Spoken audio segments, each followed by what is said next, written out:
ఇశ్రాయేలీయుల భవిష్యత్తు ఆశీర్వాదకరం. దేవుడు మనల్ని కూడా అలాగ చేయాలని సంకల్పిస్తున్నాడు. ఇశ్రాయేలు నీ భాగ్యం ఎంత గొప్పది, యెహోవా రక్షించు, నిన్ను పోలిన వాడెవడు.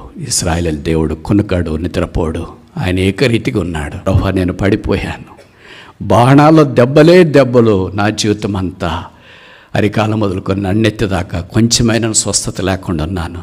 తిరిగి లేవాలనుకుంటున్నాను, ఎగరాలనుకుంటున్నాను, కొండ మీద ఉండాలనుకుంటున్నాను, నీతి సూర్యుని చూడాలనుకుంటున్నాను, అరుణోదయ దర్శనాన్ని చూడాలనుకుంటున్నాను. అయితే ప్రభుకు స్తోత్రాలు, చరిత్ర ఇంతటితో ముగించలేదు. తిరిగి దేవుడు లేపటానికి సమర్థుడు గనక ఈ దినాన్ని మనం ఇక్కడికి చేరి వచ్చినాం. ప్రభు మనల్ని కాల్చివేసేవాడైతే ఈ దినాన్ని మనం ఇక్కడికి చేరి రాలేము. ఇశ్రాయేలీయుల యొక్క చరిత్ర ఆరంభము చాలా ఆశీర్వాదకరంగా ఉంది. అయితే అక్కడక్కడ వారి జీవితాల్లో ఓటమి, పతనము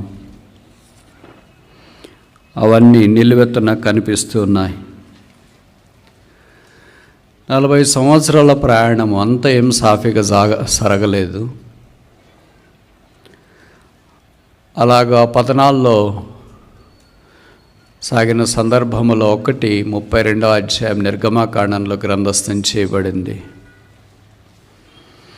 ఇక్కడ మోషే దేవుని సన్నిధిలో ఇశ్రాయేల్ చేసిన పాపాన్ని బట్టి బ్రతిమాలుకున్నట్లు వాక్యంలో చూస్తూ ఉన్నాం.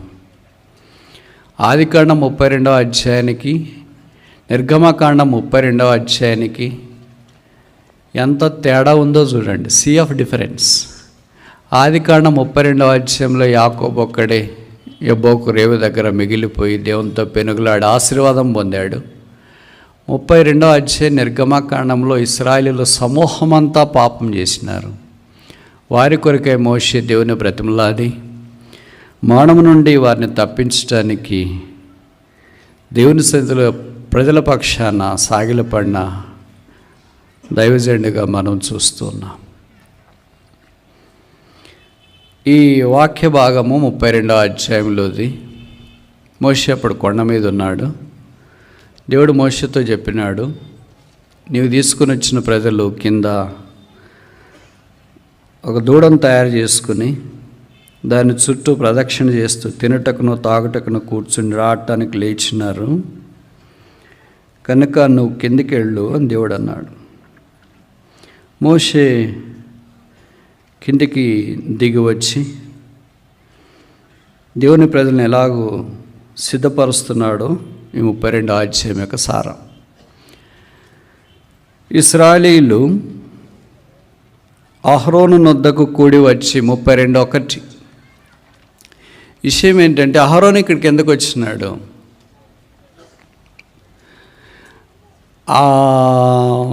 నిర్గమకాండము 24వ అధ్యాయం ప్రకారం ఆయన కొండ మీద ఉండాల. ఈ కొండ ప్రజలను 4 దశలుగా చేసింది. మొదట ఎవరున్నారంటే కొండ కింద ఇశ్రాయేలీయులు అందరూ ఉన్నారు.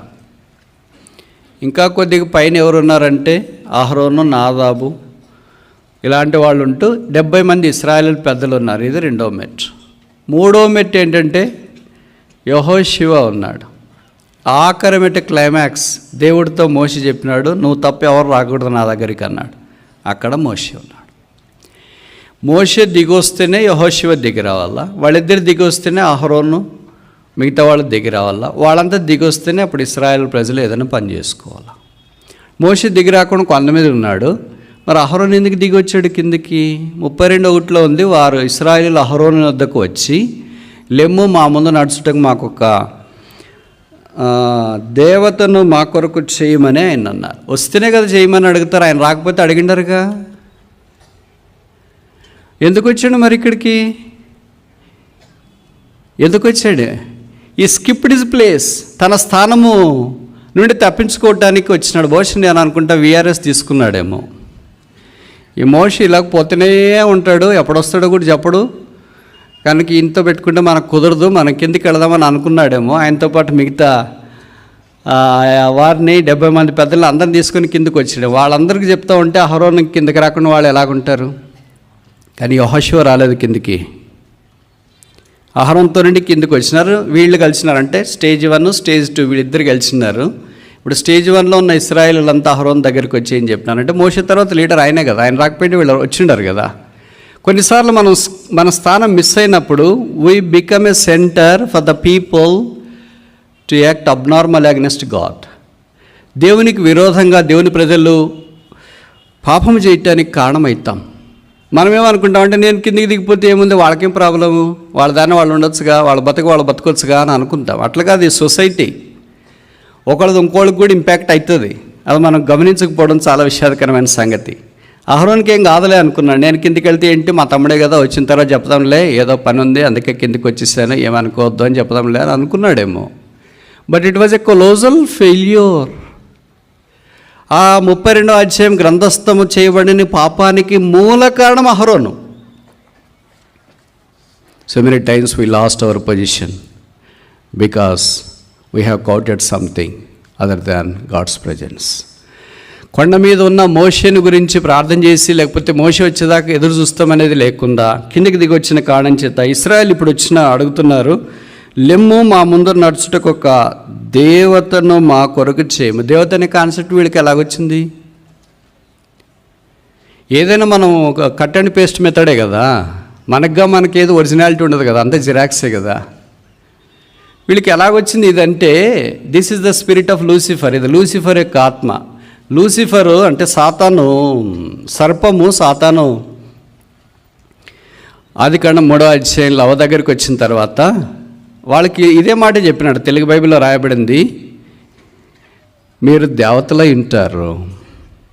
English Bible you shall be gods. దేవత అనే కాన్సెప్ట్ ఎవరి నుండి వచ్చింది? దేవుడు అనే కాన్సెప్ట్ దేవుడిది. దేవుడికి ఎప్పుడు సబ్స్టిట్యూట్ చేయడానికి ప్రయత్నం చేస్తుంటాడు సాతానుడు. అందుకే దేవుడు అనే దానికి ఏం తీసుకుని వచ్చినాడంటే దేవత అనే పదం తీసుకుని వచ్చినాడు. వాళ్ళు అప్పటికే దేవుని యొక్క కుమార్తెలుగా ఉన్నారు కదా, ఇంకా దేవత అయితే ఇంక గొప్పతనం ఏముంది? వాళ్ళు గ్రహించకపోవడం చాలా విషాదకరమైన సంగతి. ఈ కాన్సెప్ట్ వీళ్ళు బారో చేశారు ఇశ్రాయేలీయులు. ఆ రోజు చెప్పినాడు కదా, సర్పం వెళ్ళి హవ దగ్గర మీరు దేవతలు అవుతారని. ఆ దేవతలు అయ్యారా అదైనా తెలుసుకోవాలి కదా, దేవతలు అవుతారనేది పాయింటే పట్టుకున్నాడు. కానీ వాళ్ళు ఆ ఫలం తిన్న తర్వాత వారు దేవతలు కాలేదు. Instead they were expelled from the garden of God. దేవుని యొక్క తోటలో నుండి వారు వెలివేయబడ్డారు. దేవత అనే కాన్సెప్ట్ తెలిసిన వాళ్ళు కింద వెలివేయబడ్డారనే కాన్సెప్ట్ కూడా తెలియాలి కదా. మనకేంటంటే ఒకటే, మనకి ఏది కన్వీనియంటే అదే పట్టుకుంటాం, మిగతాది వదిలేస్తాం. That's a major drawback for believers. Israel యొక్క డ్రాబ్యాక్ కూడా అదే జరిగింది. అందుకని ఇక్కడ వాక్యంలో మనం చూస్తే వారు దేవత అనే కాన్సెప్ట్ పెట్టుకున్నారు. ఆ దేవత ఏమైంది చూడండి. తర్వాత 32వ అధ్యాయం నిర్గమకాండం 32 4వ వచనం. Exodus chapter 32 verse 4. అతడు వారి యొద్ద వాటిని తీసుకొని పొగరుతో రూపమును ఏర్పరిచి దానిని పోత పోసిన దూడగా చేసేను. Is the manufacturer of cough.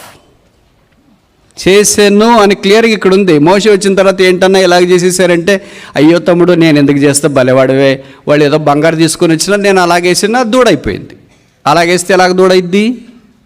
దూడ మౌళ్ళు తీసుకొని వస్తేనే కదా దూడ అవుతుంది. చెప్పడానికి సాలాగంగా వేరుగా ఉండొచ్చు కానీ మోషేని కన్విన్స్ చేయటానికి. బట్ ఇక్కడ వాక్యంలో రాయబడిన చేసేను, it is he who has manufactured that. So many times when we skip from our place we manufacture a counterfeit to Christ. క్రీస్తుకి వెలపట్ట మనం కానిది తయారు చేసే దాంట్లో పాత్ర వహించే వారిగా ఉంటాం. దేవత ఏమైంది? దూడ అయింది. చూడండి ఎలాగ మెటమార్ఫసిస్ వచ్చింది. మొదట దేవుడితో నుండి దేవత, దేవతతో నుండి దూడ, దూడతో నుండి nakedness. This a colossal gradual fall of the people of Israel. ఇప్పుడు సంగతి ఏంటంటే 5 విషయాలు ఇశ్రాయేల్ గురించి ఇక్కడ చెప్పబడుతూ వచ్చినాయి. 32వ అధ్యాయం నిర్గమకాండం, ఎక్సోడస్ చాప్టర్ 32, నిర్గమకాండము 32వ అధ్యాయం మొదటిది 7వ వచనం verse 7. కాగా యెహోవా మోషేతో ఇట్లనెను, నీవు దిగి వెళ్ళుము, ఐగుప్తు నుండి నీవు రప్పించిన నీ ప్రజలు చెడు. నీవు దిగి వెళ్ళమంటే అప్పటిదాకా మోషే ఎక్కడున్నాడు? కొండ మీద ఉన్నాడు. అహరోను ఎక్కడుండాలా? ఎక్కడికి వచ్చినాడు? కొండ కిందకు వచ్చాడు. కొండ మీద నుండి కొండ కిందకి రావడం తేలిక, కొండ కింద నుండి కొండ మీదకి పోవడం తేలిక. నువ్వు దిగి వెళ్ళడం అనేది తేలిక, ఎక్కి వెళ్ళడం అనేది తేలిక. కీర్తనకాడు దావీదు అన్నాడు, lead me to the rock that is higher than I. నేను ఎక్కలేనంత ఎత్తైన కొండ మీదకి నన్ను ఎక్కించు. ఇప్పుడు దేవుడు మోషేతో ఇంతకుముందు అన్నాడు నువ్వు ఎక్కిరమ్ము అన్నాడు, ఇప్పుడు అన్నాడు నువ్వు దిగిపోమ్ము. ఎక్కువచ్చి దేవుని చుట్టానికి, దిగిపోయే దూడను చుట్టానికి. Are we God centred or calf centred? తెలుగులో బాగుంది, దేవుడికి కేంద్రమా దూడకి కేంద్రమా? ఇప్పుడు వారు ఏమయ్యారంటే నీ ప్రజలు చెడిపోయారు. దేవుడు అంటున్నాడు నీవు రప్పించిన నీ ప్రజలు. క్రెడిట్ అంతా మోషేకి ఇస్తున్నాడు దేవుడు. మనకిచ్చింటే అలాగో ఈ పాటి గంతలు వేసింటాం అనుకుంటా. సో ఏమనుకున్నావు బ్రదర్, దేవుడు కూడా సర్టిఫికేషన్ ఇచ్చేసినాడు, నా ప్రజలంటే నేను రప్పించినానంట అని. కానీ మోషే చాలా జ్ఞానం తెలివైన వాడు, సాత్వికుడు కనుక అన్నాడు నా ప్రజలు కాదు మీ ప్రజలే వాళ్ళు. పాపం చేసినందుకు అలాగ అనట్లేదు వాళ్ళు, ఒరిజినల్గానే ఆయనలో ఉన్న మనస్తత్వాన్ని బట్టి అలాగన్నారు. కనుక మొదటిది ఏంటంటే చెడిపోయేరి, కరప్టెడ్ పీపుల్, చెడిపోయిన వారు. చెడిపోవటం అంటే అర్థం ఏంటి? వినియోగానికి పాడు కాదు. మీలో చాలామందికి బాగా తెలుసు కదా, మీరు పాలు తీసుకుని వచ్చినారు అనుకోండి, డైరీ పాలో పోపుడు పాలో ఏదో ఒకటి, దాన్ని కాగబెట్టినారు, మొత్తానికి ఏదో పెరుగు అది ఇది వేయాలనుకున్నారు కానీ కాలేదు, పాలు ఇరిగిపోయినాయి. ఏమంటారు? చెడిపోయినాయి. ఇంకా అదే నీకు ఉపయోగపడదు, తాగటానికి రాదు, పెరిగేట్టుకోవటానికి రాదు, దేనికి ఉపయోగపడదు. అలాగే అన్నం 2-3 రోజుల క్రితం చేసినారనుకోండి, రేపు తిందామని అనుకున్నారు, మీకేం ఫ్రిడ్జ్ లేదు, అలాగే పెట్టేశారు, ఉదయం అయ్యేటప్పటికి అది పాడైంది, చెడిపోయింది, కనిపిస్తుంది కానీ ఉపయోగం లేదు. అలాగే గ్లాస్ ఉందనుకోండి, చాలా నీళ్లు బాగున్నాయని అనుకున్నాం, తర్వాత దాంట్లోకి ఒక చుక్కో 2 చుక్కలు ఇంకేసినాం అనుకోండి, నీళ్ళు ఏమైనాయి? చెడిపోయినాయి. Corrupt. The people of Israel are corrupt people. మనం కూడా బహుశా అలాగే చెడిపోతేమి. దైవ సాన్నిధ్యాన్ని అనుభవించడానికి బదులుగా దూడ దగ్గరికి వచ్చేసి దూడను పట్టుకొని దూడ చుట్టే మన ప్రదక్షిణ చేస్తూ దైవత్వాన్ని దేవుణ్ణి మరిచిపోయిన వారై చెడిపోయేరి.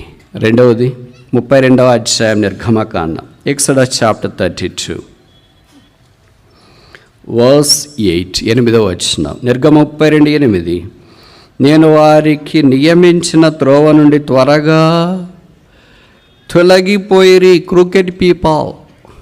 ఎలా తొలగిపోయారంట? దీన్నే అపోస్తలుడైన పౌలు యాంప్లిఫై చేసి రోమపత్రికలో రాస్తున్నాడు. అందరూ త్రోవ తప్పిరి. ఎలాగ త్రోవ తప్పారు? గొర్రెల వలె త్రోవ తప్పిపోతుంది. అంటే ఒక అనాలజీ ఇస్తే కానీ మనకు అర్థం కాదు మనం ఎలాగ తప్పిపోయామో అనేది. అందుకే అనాలజీ మెటఫర్ ఏమి ఇచ్చాడంటే గొర్రెల వలె త్రోవ తప్పిపోతుంది. గొర్రెలు ఒకటి పోతే అన్నీ పోతాయి, చీమలు ఒకటి పోతే అన్నీ పోతాయి. ఒకళ్ళు తప్పు చేస్తుంటే మిగతా వాళ్ళు సరిచేయటానికి బదులుగా అందరూ త్రోవ తప్పిపోయేరి. ఏంటి ఆ త్రోవ? అరణ్యములో కలుగజే త్రోవ. ఏంటి ఆ త్రోవ?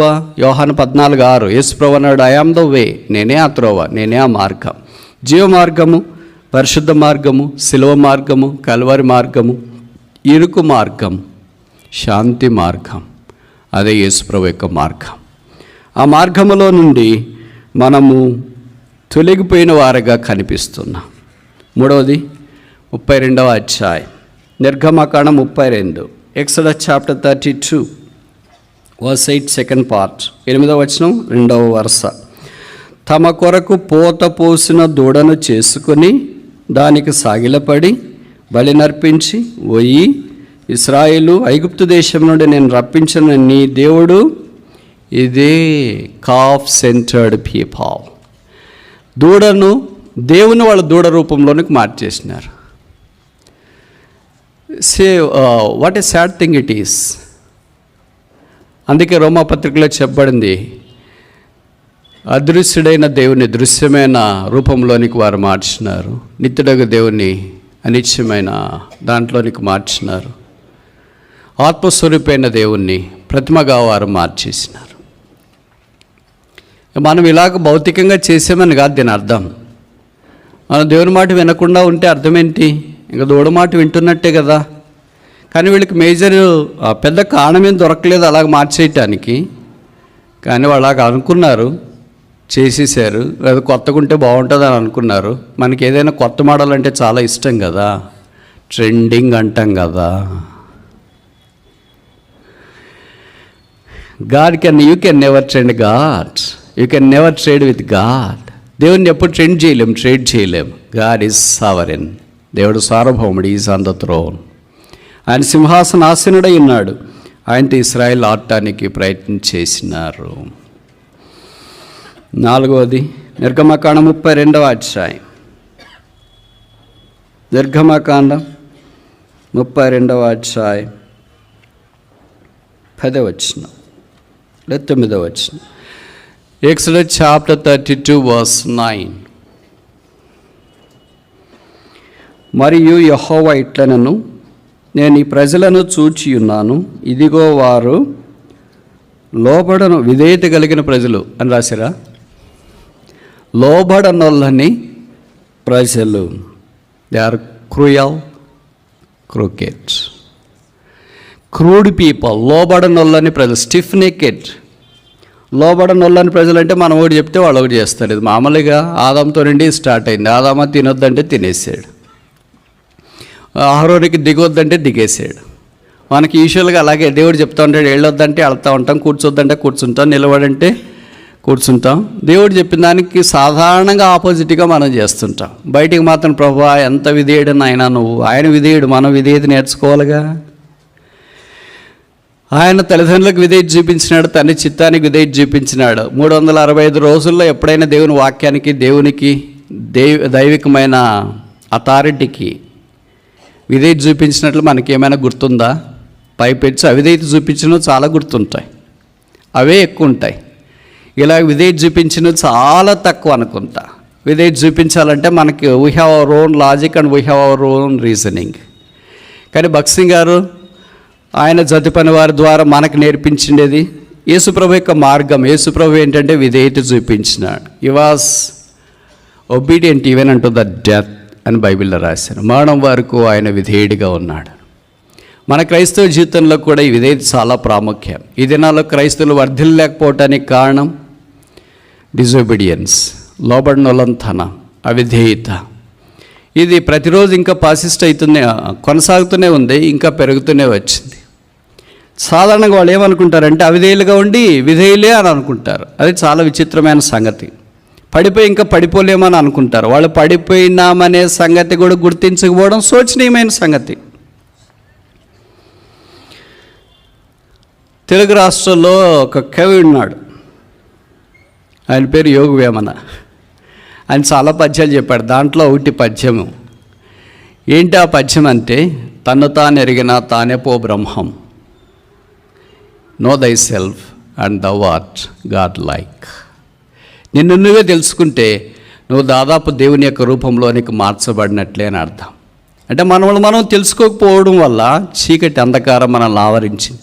మనల్ని మనం తెలుసుకోకపోవడం అంటే నేను ఈ పొరపాటు చేస్తున్నాను, నేను ఈ తప్పు చేస్తున్నాను, నేను ఇలాగ చేయకూడదు, నేను అవిధేయుడిగా ఉన్నాను, నేను పడిపోయాను, ఇవన్నీ తెలుసుకోకుండా మనం అంతా బాగున్నాము.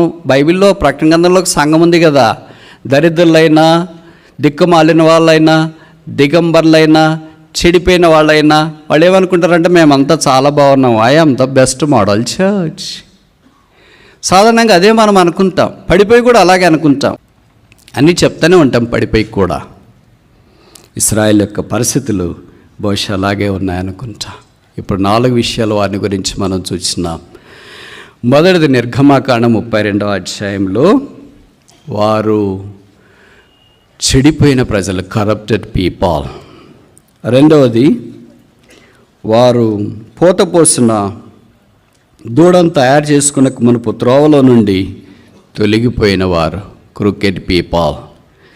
మూడవది వారు దూడను తయారు చేసుకొని దేవునికి ప్రత్యామ్నాయముగా ఉంచుకున్నవారు, కాఫ్ సెంటర్డ్ పీపుల్. నాలుగవది వారు లోబడనొల్లని ప్రజలు, క్రూయల్ పీపుల్. ఐదవది ఆఖరిది 32వ అధ్యాయము 10వ వచనం. Exodus chapter 32 verse 10. నిర్గమకాండం 32వ అధ్యాయం 10వ వచనం. కావున నీవు ఊరకుంటము, నా కోపం వారి మీద మండును, నేను వారిని కాల్చివేసి. కన్జ్యూమబుల్ పీపుల్, కాల్చివేయబడటానికి యోగ్యమైన వారు. కాల్చివేయబడ్డేది ఎప్పుడు? యోహాను సువార్త 15వ అధ్యాయంలో పరిశుద్ధాత్మ దేవుడు ఇదే ప్రస్తావన తీసుకుని వచ్చినాడు. ఫలింపని ప్రతి తీగను అగ్నిలో కాల్చివేయటానికి. ఆ కాల్చివేసే పరిస్థితి this is the true story, 5-fold fall of the people of Israel. ఇస్రాయేలీల యొక్క 5 అంతల పతనము ఇదే. వాళ్ళకి మనకేమైనా తేడా ఉందంటారా? పేరులోనే తేడా ఉంది, జీవితంలో ఏం పెద్ద తేడా లేదు. Same to same, xerox copy. మనం కూడా ఈ 5 అనువర్తించుకుంటే ఇలాగే చెడిపోయిన ప్రజలము. బయటికి బాగానే కనిపిస్తున్నాం, అంత కొత్త డ్రెస్సే, అంత కొత్తదే ఉంది. హృదయం మోసకరమైనది, ఘోరమైన వ్యాధి కలది, చెడిపోయిన హృదయం. రెండవది, దేవుని మార్గములో నుండి తొలగిపోయిన వారం. ఆయన మార్గం మనకు కష్టమనో ఇబ్బందనో తొలగిపోయాం. సో మూడవది, దేవునికి ప్రత్యామ్నాయముగా మనం ఏదో ఒకటి పెట్టుకున్నాం. అది పనే కావచ్చు, బంధువులే కావచ్చు, స్మార్ట్ ఫోనే కావచ్చు, మన నోరే కావచ్చు, మన స్నేహితులే కావచ్చు, ఏదైనా కావచ్చు. Anything apart from God become a calf. అదే దేవుడికి బదులుగా దూడగా మారినట్లు వాక్యంలో మనం చూస్తాం. నాలుగవది, లోబడనొల్లని ప్రజలు. ఇది 100% కరెక్ట్ అంటే తప్పు కాదనుకుంటా. డిజోబీడియంట్, స్టిఫ్ నెక్కెడ్, రెబీలియస్, దేవునికి విరోధంగా మనకు తెలియకుండానే ఈ పనులు జరుగుతూనే ఉంటాయి అన్నదినం బై డిఫాల్ట్. 5వది, ఆఖరిది, వారు కాల్చివేయబడవలసిన వారు. అయితే ఇదే జరిగితే బహుశా బైబిల్ చరిత్ర భిన్నంగా ఉండేది. ఇలాంటి పరిస్థితుల్లో ఒక వ్యక్తి వచ్చినాడు దేవుడికి ఇశ్రాయేలీయులకు మధ్యలో. ఆయన పేరే మోషే. ఆయన దేవుని సన్నిధిలోకి వెళ్ళి, దయచేసి వారిని అలాగ చేయొద్దు. దేవుడు ఆయనకి 2 సార్లు ఆఫర్ ఇచ్చినాడు. అందరినీ కాల్ చేసి నిన్ను గొప్ప చేస్తా ఏమంటావు అని. అలాంటి ఆఫరే మనకు వచ్చింది అనుకోండి, మనకు రాదు. ఎందుకంటే మన సంగతి దేవుడికి బాగా తెలుసు కదా. ఒకవేళ వచ్చింది అనుకో, మనం ఏమంటాం, ప్రభువా చేయవలసిన పని త్వరగా చేయము, ఎందుకంటే నువ్వు మనసు మార్చుకుంటావేమో తర్వాత.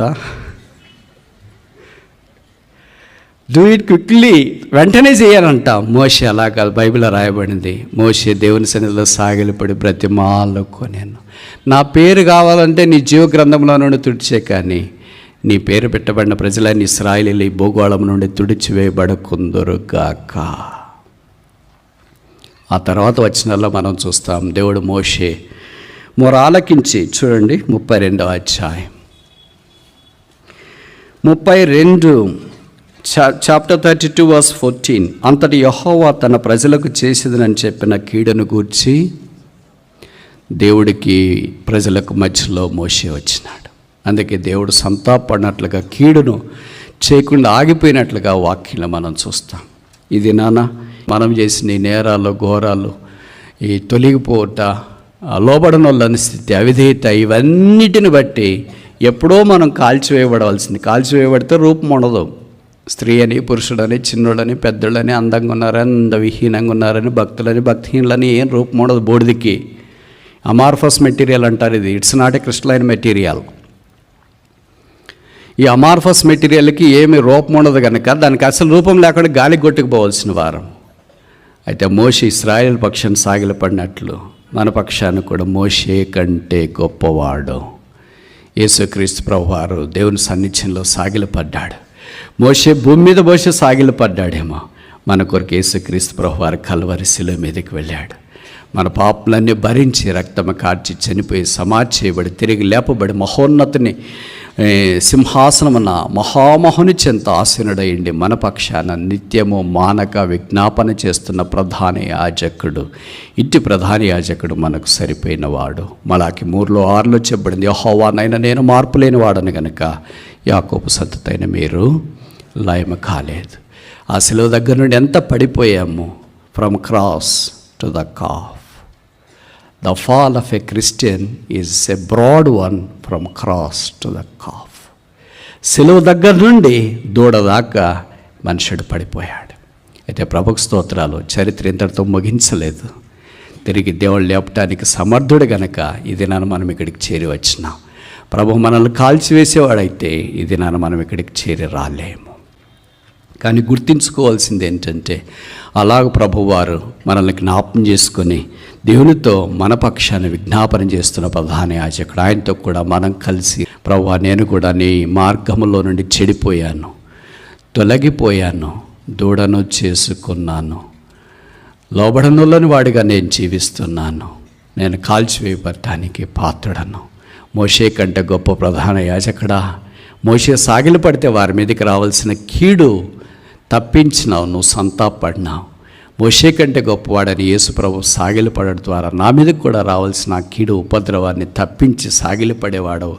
ఇదిగో నేను కూడా ప్రధాన యాజకంతో కలిసి వస్తున్నానని ఆయన సాన్నిధ్యంలో శిలువ రక్తం ద్వారా కడగబడి శుద్ధీకరించబడి తిరిగి సమకూర్చబడితే ఆ జనమునే, నిర్గమకాండం 32వ అధ్యాయంలో ఉన్న జనమనే సంఖ్యాకాండంలోనికి వచ్చేటప్పటికే, ద్వితీయోపదేశకాండంలోకి వచ్చేటప్పటికే దేవుడు మాట్లాడుతున్న మాటలేంటంటే, ఇశ్రాయేలు నీ భాగ్యం ఎంత గొప్పది, యెహోవా రక్షించిన నిన్ను పోలిన వాడెవడు.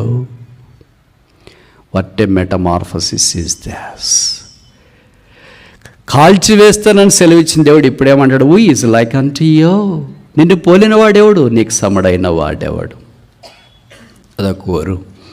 ఆ ఊరికి అల్లంత దూరాన అరణ్యం ఉంది. అరణ్యంలో పక్షులు అటు ఇటు సంచరిస్తున్నాయి. అరణ్యానికి ఊరికి మధ్యలో ఒక ఖాళీ స్థలం, గ్రౌండ్ మాదిరి కనిపిస్తుంది. ఉదయాన్ని సాయంకాలం వేటగాడు అక్కడికి వెళ్ళాడు. ఏదైనా పక్షి కిందకు వస్తే బాణం వదిలి చంపాలి. తన వృత్తి ప్రవృత్తి అదే కనుక ఆ వేట కొరకు వెళ్ళాడు. ఏదో కాకి వస్తుందో పావురం వస్తుందో అని అనుకుంటే ఉన్నట్టుండి పక్షిరాజు అక్కడికి వచ్చినాడు. దానికి బాణం గురిపెట్టి వదిలేటప్పటికీ అది కూలిపోయింది, వెల్లెలకలా పడింది, 2 రెక్కలు పారజాపుకునింది. పక్షిరాజు పడిపోయాడు కదా, నేను వేటగాడంటే ఎంత నైపుణ్యం కలిగిందని చాలా సంతోషంతో పక్షిరాజు దగ్గరికి వచ్చినాడు. దాని కళ్ళల్లో చూస్తే నీళ్లు గారుతున్నాయి. ఇప్పుడు ఈ వేటగాడు పక్షిరాజు ఇలాగన్నాడు, పక్షిరాజు నిన్ను చంపాలని నా ఉద్దేశం కాదు, నేను ఏదో పావురానికో పిట్టెలకో కాకులకో దీనికి వచ్చినాను, కానీ ఉన్న పాట నువ్వు వచ్చేసావు, బాణం వదిలాను, గురి తగిలింది, కింద పడిపోయావు, ఎందుకు ఏడుస్తున్నావో. అప్పుడు ఈయన చాయిస్ ఇచ్చినాడు, బాణం తగిలిందని నొప్పితో బాధతో ఏడుస్తున్నావా? కాదు. ఎందుకు ఏడుస్తున్నావు? నేను నిన్ను చంపేస్తానని ఏడుస్తున్నావా? కాదు. ఎందుకు ఏడుస్తున్నావు? ఒక్కడే కింద పడిపోయాను, ఎవరు తోడలేరని ఏడుస్తున్నావా? కాదు. ఎందుకు ఏడుస్తున్నావు? నిన్ను పాతిపెట్టనని ఏడుస్తున్నావా? కాదు. ఎందుకు ఏడుస్తున్నావో. అప్పుడు పక్షిరాజు నోరు తెరిసి ఇలాగ చెప్పడం ఆరంభించింది, నా బ్రతికి ఇక్కడ కాదు ఉండాల్సింది, నేను కొండల్లో జీవించవలసిన దానినే. నా ఎత్తులోనికి ఏ పక్షి రాదు, నా గూడు దగ్గరికి ఏ పక్షి రాదు, నా దగ్గరికి ఎవరు బాణం విసిరి వేటాడేవాళ్ళు లేరు, నన్ను మించిన వారు ఏ పక్షి లేడు, నేను పక్షులకు రాసున్నా. మరి ఎందుకు ఇక్కడికి వచ్చావు? నేను కొండ మీదకి రాలేదు కదా. నేను ఎందుకు ఇక్కడికి వచ్చానంటే హైదరాబాద్ ఎలాగుందో చూస్తామని వచ్చాను. కొండ నచ్చలేదా? ఏకాంతం నచ్చలేదా? అన్నిటికంటే ఎత్తుగా ఎగిరిందే నచ్చలేదా? నచ్చింది. ఇక్కడ ఎట్లుందో చూస్తామని వచ్చాను. వస్తుంటే చాలా ఆకర్షణగా అనిపించింది. ఆకర్షణలో మోసపోయాను. తెలియకుండా ఉన్న పాటన చాలా దగ్గరికి వచ్చేసాను. ఎంత దగ్గరికి వచ్చానంటే వేటగాని యొక్క బాణం నన్ను గురి చూసి కొట్టేంత దగ్గరికి వచ్చాను. అందుకే నేను కింద పడిపోయాను. బాణం తగిలినందుకు కాదు నా ఏడుపు, చస్తున్నందుకు కాదు నా ఏడుపు, నేను శవమైతున్నందుకు కాదు ఏడుపు, నన్ను నువ్వు తింటున్నందుకు కాదు ఏడుపు, కొండ మీద నుండి కిందకు పడ్డా నేనే నా ఏడుపు. నా స్థానం కొండ మీద ఉండాల్సిందే, కిందకు పడిపోయానని ఏడుపు. నా స్థానం సూర్యుని చూసి ఎగురుతుండవలసిందే కానీ కింద భూమిని చూస్తున్నానే నా ఏడుపు. అందుకే నేను ఏడుస్తున్నాను. నా కన్నీళ్ళు మాన్చేది ఎలాగో. కథ కట్ చేస్తే మనల్ని కూడా అలాగే కలవరి కొండ మీద యేసునాథుడు మన కొరకే ప్రాణం పెట్టి చనిపోయి సమాధి చేయబడి తిరిగి లేచినాడు.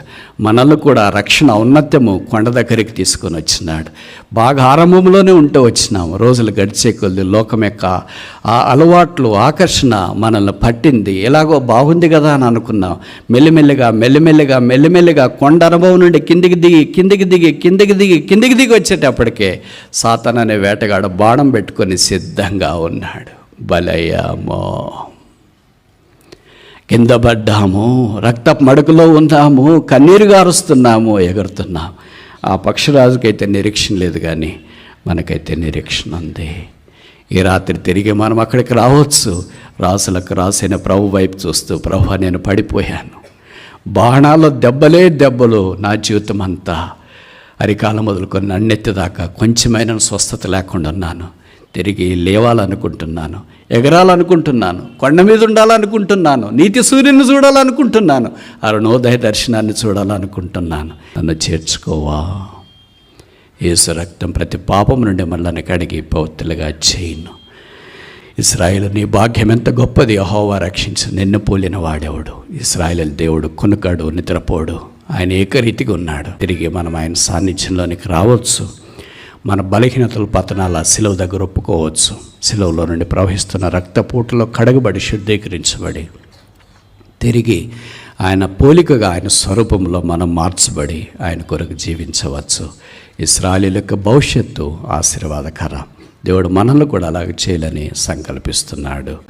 రండి ఆయన సన్నిధిలో మన పాపములు, బలహీనతలు ఒప్పుకొని పశ్చాత్తాపడి ఆయన రక్తం ద్వారా కడగబడి శుద్ధీకరించబడి ఆయనను పోలిన వారిగా జీవించినట్లు ప్రభువు మనకు సహాయం చేయనుగాక.